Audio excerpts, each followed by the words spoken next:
All right, kids, welcome back. So today we are going to be getting Senor's head prepped to do a Euro mount on it. So I'm going to break this up into a couple different parts.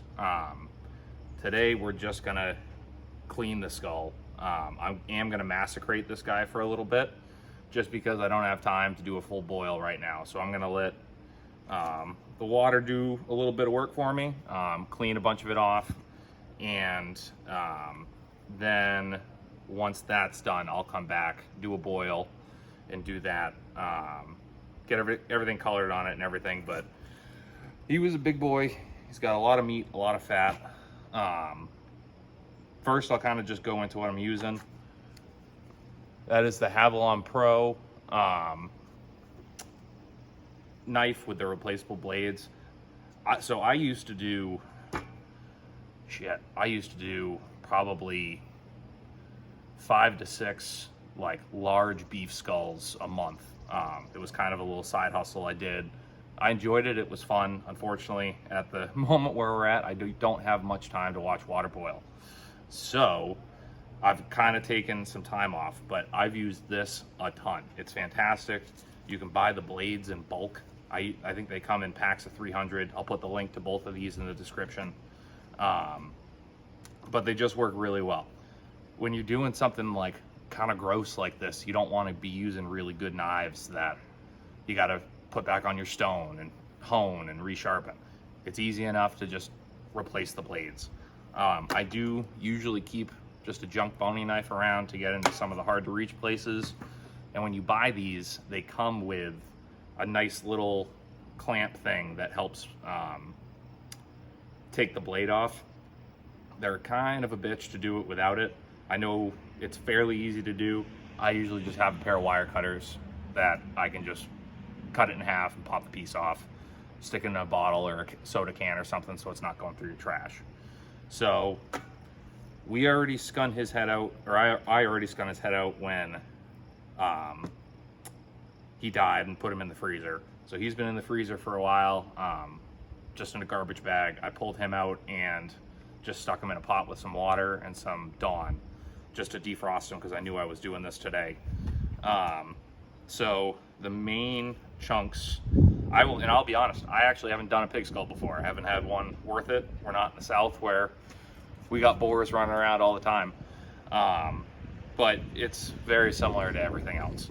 The main chunks of meat that you're gonna have are gonna be right here around the nostrils, around the nose, the cheeks, and up around the head here is where most of your meat that you're gonna be pulling off is gonna come from. And then obviously take out the eyes. Essentially, if you want this to be as clean and not as painstaking as possible to Euro a skull, get as much meat off at this point as you can. Because, like I said, with massacrating, essentially what you're doing is you're sticking it in water with some type of degreaser like Dawn or OxyClean and kind of just letting nature take its course. All the meat rots off. It smells awful. It's not super fun, but it is what it is. I prefer boiling for sure, and I wish I had the time to actually get him in a good boil, but I don't right now. So hopefully next week we'll let the maceration do its work, and then I will be boiling them. So I'm gonna go ahead and start cleaning up some of this. I'm gonna start kind of with this section up here, take all this meat off, take all the fat off, and I'm just gonna move around. We'll pop the cheeks off, and once I do that, I'll kind of slow down the video, and I'll show you how to separate the lower jaw. So I'm gonna get to it.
All right, so now you can see eyes are taken out, all the meat that was along this nasal cavity is taken out, a bunch of stuff in the back of the head. So you can see now the jaw is actually able to move a little bit more now. So all of this meat right here, that's all of the muscles that they actually use to open and close their jaw. So as you can see, they get a lot of muscle in there. That's why if you look at, like, if you've ever watched a video of somebody cutting up an alligator or something like that, the chunk of meat that's back here is massive because they have all that force to open and to close their mouth with. So now what we're gonna do is take this lower jaw off. So it's kind of hard to see, and I don't really want to move the camera because my hands are pretty gross, but the lower jaw connects right in here. So what we're gonna do is I'm gonna come in, take this inner jaw meat off, and once we do that, it'll start to separate more. And I'll slow it down again once that's done, and you'll be able to see, you can kind of see it now. Kind of pull it apart a little bit right there. There's this right here that is kind of like the inner mouth, and we can separate that, cut up along in here, in this chunk right here, and we'll be able to separate the lower jaw from the actual skull itself. So I'm gonna go ahead and jump right in and get a little more stinky.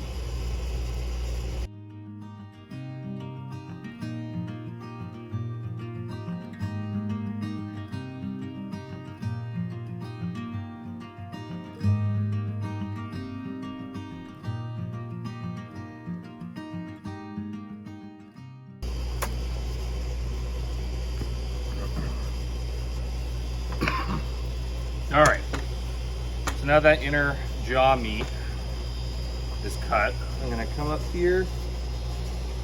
So if you look at it, the jawbone comes down and up. If you've ever seen a jawbone, it makes sense. So what we're gonna do is cut in here and follow the bone all the way up.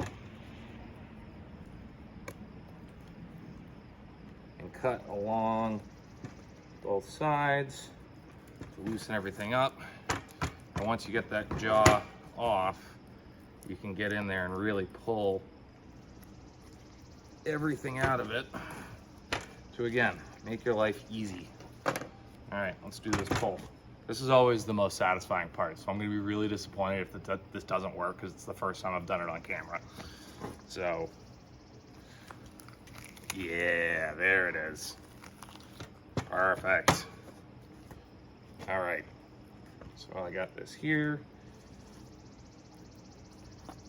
a little counterweight. So having a sharp knife is important in pretty much everything I do. It is 1,000 times more important in this because, again, how it works is if you have a sharp knife, the knife's doing the work and you are not. Less chances of you cutting yourself if you're not being stupid. If you have a very dull knife, you're going to be working very hard. And when you're working with something that's, again, I'm always working with something that's dead, but when you're working with something that's really dead and has a lot of bacteria in it, you do not want to cut yourself doing this. This is how you get blood infections and have a real bad day. If you nick yourself while you're skinning a cow or doing something like that, it's not great. I don't suggest it, but it's better. Like, you're not gonna be in that much of an issue. So I cut that there, I'll turn it around. You'll see the tendon here that connects the jaw to the skull. Cut that right there.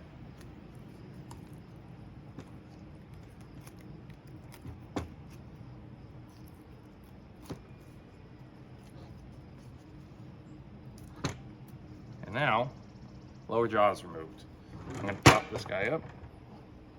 Got a fly in my glasses. You guys should be fairly lucky that there is no smell to this video. It's honestly not bad. At this point of doing these for a long time, the smell of rotting flesh doesn't really bother me just because I kind of had to get used to it. but I have done some raunchy ones. I bought some bison skulls from a farm up in my area, and we had just had our first child, and I thought I had way more free time to do things than I actually did. So those suckers sat on top of an outbuilding in our field for 5 days in August. Yeah, that was not a fun day. And it was my first time doing bison, and it was a very, very, very aggressive. It was very aggressive. It sucked. There were wasps coming out of the bullet hole. I didn't even know wasps ate rotting flesh. That was real fun. But yeah, this guy isn't bad, but there's definitely an odor that if you're not used to rotten flesh, you're gonna know about it. So I'm just reaching up in here around behind the ocular socket and where the rest of this muscle for the lower jaw is, and just kind of clean it up.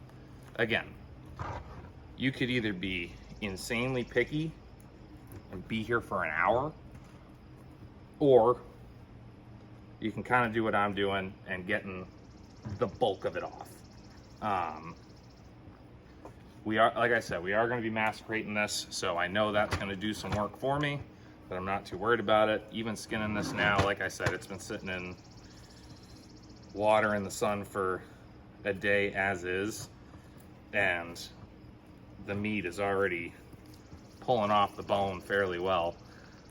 So after 3 or 4 days of it cleaned up like this, I am expecting the boil to not take that long. If you live, I know me and Josh, the Renegade Butcher, have talked about this multiple times because he does Euros occasionally as well, but he is down in Texas where they have fire ants. You barely have to do much cleaning when you got fire ants and the direct sun that they're getting down there. You can bury this thing on top of a fire ant hill, come back in a week, things bone is just completely clean. There are other ways to Euro skulls. You can do the beetles. I at one point was strongly considering doing beetles when I was still doing quite a few Euros. I used to offer it in hunting season for all my customers. If they brought a deer in, I would do the skulls for them as well at a cost, and I enjoyed it. It was fun. I'm glad I know how to do it because I can do things like this, where this guy is going to be a fantastic desk mount that I'm very excited to do. But again, I just don't have the time to do it anymore. So now you can see that both those areas are pretty clear. The brain is still in. I'm not too worried about it because that'll flush out. Something I learned over time is I usually don't go in and fully pull this out, but what I will do is score it. So that way, whether it's massacrating or doing whatever, it gives it a little bit easier to pull away from the bone. But actually, this is peeling off pretty easy, so I think I am just gonna pull it. As you can see, you're gonna have a lot of fly friends when you do this. I do not suggest doing any of this in and around your kitchen. I know people that do. I don't know how they're married, but some of them are. Again, I've done a lot of these, and if my wife ever found out that I was doing anything like this in and around the house, she'd murder me. So we're over at the shop doing this now. Yeah, we're gonna pull the main chunk of this out. It'll just make life easy.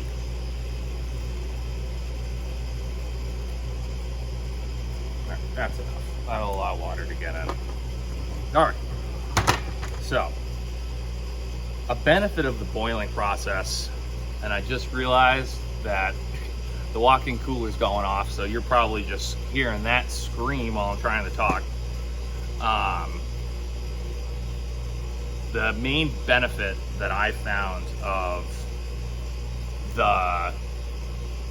doing it, I'm gonna walk over here. I apologize for the sound.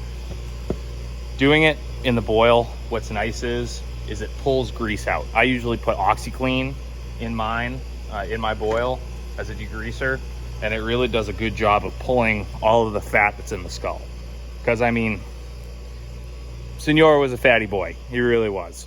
So he's gonna have a good amount of grease, and the way that I have found to go about taking care of that is, like I said, using a degreaser like OxyClean or Dawn dish soap.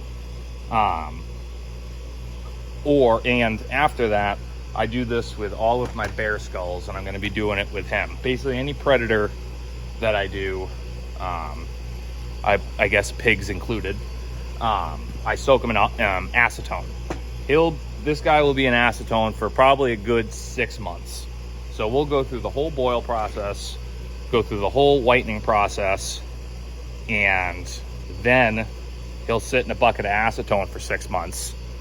And after that, I'll then pull him out again, do another color bath to help clean everything up.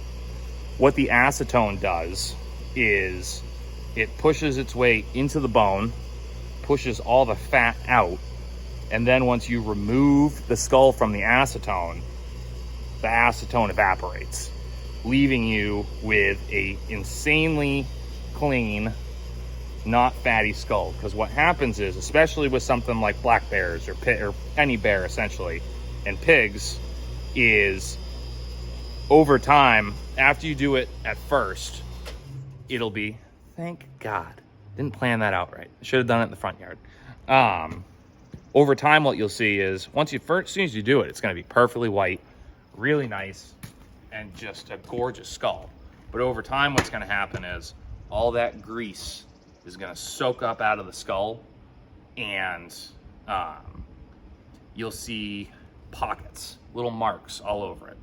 And what that is it's the actual grease coming to the surface, and the dark marks are dust and things like that settling on the fat and grease. So I do everything I can to try and make that not happen and have a long-lasting, really nice-looking product.